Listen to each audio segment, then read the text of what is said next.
Small Sacramento landlords fell victim to professional tenants who know how to take advantage of the California landlord tenant law and cost them tens of thousands of dollars and drove them out of the landlord business. I'm Tony, and this is Real Estate Investing and Landlord News. All right, so I have an interesting article for you today, and it's going over the story of some small landlords out of Sacramento, California.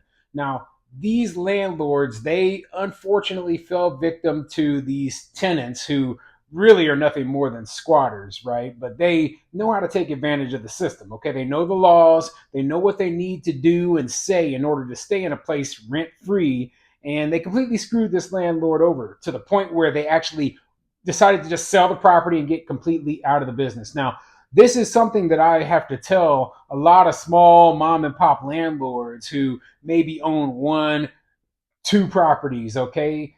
Hey, this might not be the kind of thing that you should be doing, especially when you look at the fact that, hey, these tenants, this wasn't their first time doing this, okay?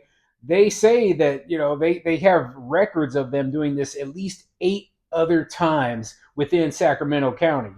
Now, there should be some sort of record, and if you had done proper tenant screening, you should have caught this before you even rented your unit to them. So, the small landlords, they're not blameless. I mean, but you have to remember that when you only own one property and you're renting it out, you might not have as much due diligence as people who are running more professional operations. Okay. Now, I, of course, use property management, but even when I didn't, I had a lot of due diligence because I didn't want to get taken advantage of. I've been taken advantage of before. I've lost thousands of dollars before, and I don't want it to happen again.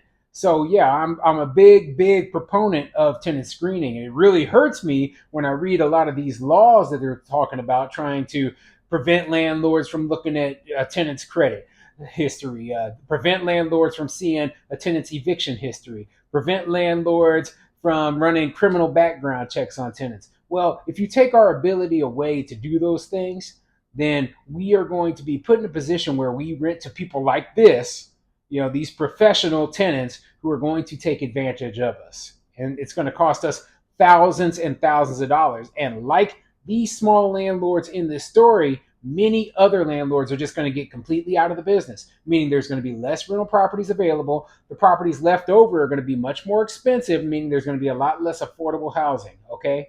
And that's the opposite of the things that they actually talk about they want to do. Now, this video is actually going to be a two-part thing because they talk about things, they talk about the story of these small landlords, and then they talk about ways to invest in real estate, ways to invest that are not actually owning physical property, right? And the advantages of getting out of the physical property business and getting into these other things. And I'm going to cover that in a different video because I don't exactly agree with the things that they're saying about like REITs and real estate ETFs, etc. Okay. So before I get into the article, go ahead, hit the like and subscribe button. Maybe leave a comment down below. Let me know what you think. Do you believe that tenant screening and background checks, eviction history, employment history, etc., do you believe that tenant screening is the most important thing when it comes to the whole application process? Okay. I do. Okay. And I believe that in situations like this, that good tenant screening probably would have saved these landlords tens of thousands of dollars and a lot of grief and worry about what was going to happen as well. Okay. So anyway, let's get into this article, see what it says. This article is coming from finance.yahoo.com, and it says, "This is just theft. A Sacramento couple fall prey to serial squatters who refuse to pay rent for 9 months." And then it says, 3 better ways to invest in real estate without the trials of being a landlord. So yeah, like I said, they mentioned 3 supposedly better ways to invest in real estate without being a landlord. And I'm going to make a separate video about that. But anyway, let's get into the story about these small landlords in Sacramento. A Sacramento, California couple has fallen prey to a pair of professional squatters who lived rent free in their property for 9 months before leaving it in a state of disrepair. When mom and pop landlords Skip and Karen Moriarty rented their Fair Oaks home to Ann and Mario Figueroa, they seemed like wonderful people who provided all the required documents, including a credit report and 401k statement, as reported via a recent ABC 10 Originals investigation. So yeah, the people, they provided their own credit report. Don't take it, okay? Like, you should run your own credit checks on your tenants. I've had this happen to me before too. Those things can easily be, just fraudulent. It's very easy to produce a document that says that everything is good, everything is fine, but if you were to actually run those people's names and social security numbers through the system, all of a sudden there's all these problems that are popping up. Okay, that's why landlords, they need to be doing their own independent investigations on these sort of subjects. Okay, and not just trust what little paperwork that they try to throw at you. That's part of the reason too that they were proposing a law that would have like these universal tenant screening packages, and I just don't agree with that sort of thing because they can so easily be fakes. They can be fraudulent. The Moriartys handed over the keys to the Figueroas in August 2022, and the problems began almost immediately. From September to December, the tenants were late paying their rent due to two alleged deaths and a serious illness in their family. They stopped paying rent altogether before Christmas. Stuck paying the mortgage on their investment property out of their own pockets, the Moriartys reached out to their real estate agent, Gary Meek, for help. He told ABC 10 he's had hours of conversations with Karen. Frustrated, upset, crying. Unfortunately, there are criminals out there that use amazing talent and education for bad, Meek added. An opinion backed up by property manager Barry Mathis, hired by the Sacramento couple, hired to help them evict the Figueroas, who described the squatters as professional deadbeat tenants who have learned to play the game. And yeah, that's what these people are. They are professional deadbeat tenants. They know how to get around the system. And in California, especially where there are so many tenant protections, it's very difficult and very long and slow process to remove tenants, especially in some jurisdictions. Okay, I'm not exactly sure if Sacramento is as bad as like San Francisco or Los Angeles, but this could be a true nightmare. And the fact that it took them 9 months to be able to get rid of these tenants, that tells you right there that, hey, there were a lot of issues that, just hoops you have to jump through, maybe attorney fees, court costs, etc., lost rent, damages from what the tenants did. And, it comes out to where they lost tens of thousands of dollars. And as I read, it said they still had to cover their mortgage payments, their tax, their property taxes, their property insurance. So they had a lot of costs that were coming up, and they were calling the property manager just crying because, hey, this could put them into bankruptcy, financial ruin. And I feel for these people because these are the things that all landlords, this is what we worry about. And yeah, they talk about larger landlords like, oh yeah, you could eat these costs, right? But you take enough losses, it can drive even the biggest landlords out of business. That's why I'm a strong supporter in, yeah, we need to have property rights, the right to remove tenants who are not paying us rent and be able to put in tenants who are paying us rent. And we should be able to go after those tenants who owe us money for financial damages. Okay? It shouldn't be a free ride. And the fact that they think that all landlords are rich or that we're greedy or whatever, I don't care what you think. I don't. I really don't.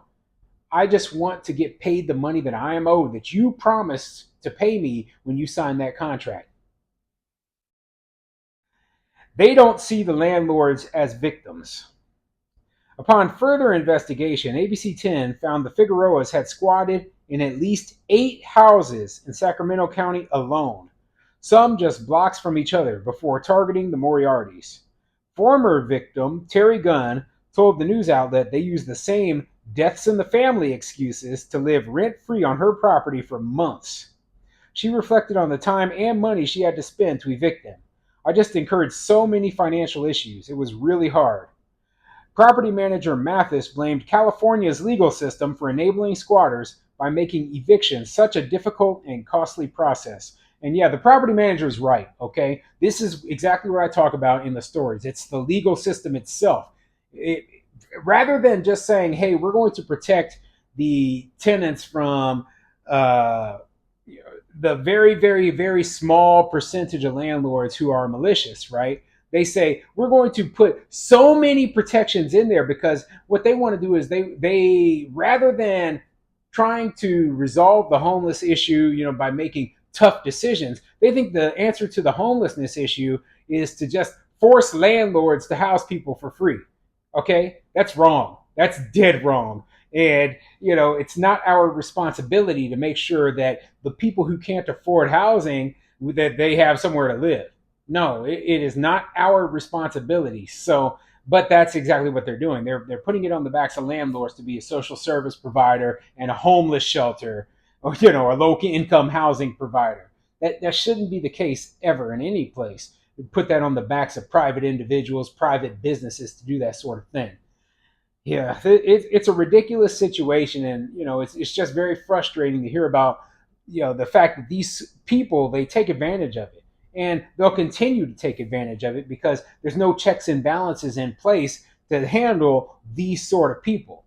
So you're encouraging this sort of negative behavior, and it will continue to happen, and more people will start to perform in the same way when they see that there's no punishment for the people who are doing these things.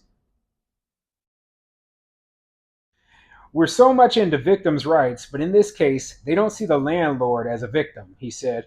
Mathis believes the law treats landlords like they're all massive corporate entities with endless funds, when in fact, mom and pop landlords own and manage about 70% of small rental properties in the U.S., according to the National Association of Realtors. This is just theft, he added. I think that our owners' rights have been taken.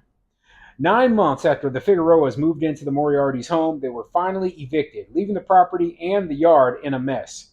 In total, the couple has lost $15,000 in rent, plus damages, and they've decided to sell the property to cover their losses.